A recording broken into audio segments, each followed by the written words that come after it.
Hello, it's Angela Kirby, and it's time to do the weekly Mandala Oracle. This is something that I do every week in service to the community because I love to do it. And may you be gaining some insights into your weekly life in whatever capacity that needs to be. That may this be helpful to you.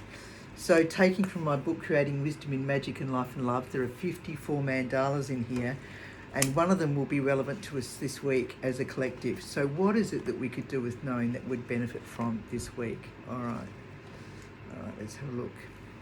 Okay, disconnection, that is interesting. All right, there we go. There's that one. It's quite an involved one. Oh, they all are, but very interesting. And if you watch this regularly, you know the next aspect is that if you wanted to see that mandala up close and personal, you certainly can through my website, which is below here. And you can go to art up in the top right hand side, Mandala in Life, and scroll through to number 49. So it won't have the meaning of that under there. You can, if you wanted to have access to all the 54 mandalas in the book with their meanings, you can certainly do that from paying a small amount, and you can have access to that at any time. And the great thing is, if you had a question or something that you wanted to work through and you wanted a little bit of guidance, you can select, find yourself somewhere centered where you can be centered and calm, asking the question, preferably not a yes and no, more what do I need to know about X, Y, or Z, and keep it simple, and then pose that question and push a number that you feel that's relevant, and that will take you to that mandala with that meaning. So that's a helpful tool to have there on your phone and through the website. Okay, so disconnection. So I'll read out now what the Mandala Oracle is, which the Mandala mantra, and then get us into to disconnection. All right, so a circle of love, a circle of life. This mandala is now in our life. Allow it to open you our pleasure and delight through seeing and feeling. In meditation, it will guide us. Allow it to whisper its wisdom. Can we hear what the messages are? Write what we hear and feel, and study it deeply and release for our path to be. So disconnection, feeling unsettled and disconnected, brings a time of curiosity. What is this feeling, and what is the inner story that comes with it? If you wrote the words down and spoke them out loud, are they what is really happening, and are they coming from a space of love?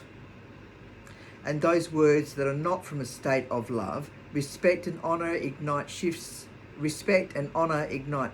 and changes. Watch for any negative projections you place onto others, as this is about you, your lessons, leaving others to their own learning. Any illusion and dramas in your mind then dissipate. There are many ways to get to the core of this, but the opportunity is to understand the higher learning, knowing that there is another way.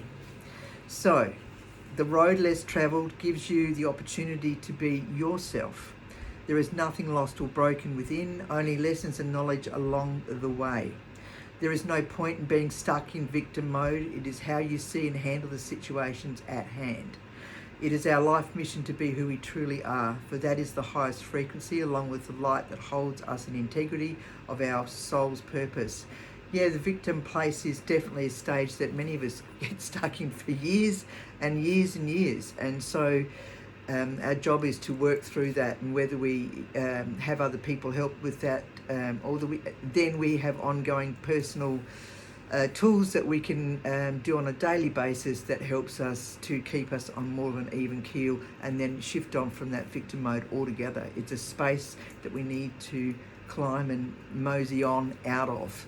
Okay, so and ask what's the learning. It's a long conversation. But this is a grand mandala, so you might want to go and have a look at it, and you might want to see what's happened at the end of the week by coming back and listening to this once again. It's entirely up to you. And you know, my book actually has got therapeutic tools in there to be able to take yourself through if you're feeling stuck in anything or a bit of a crossroads. It's entirely up to you. In the meantime, be gentle, be kind, love you lots. Ciao, ciao.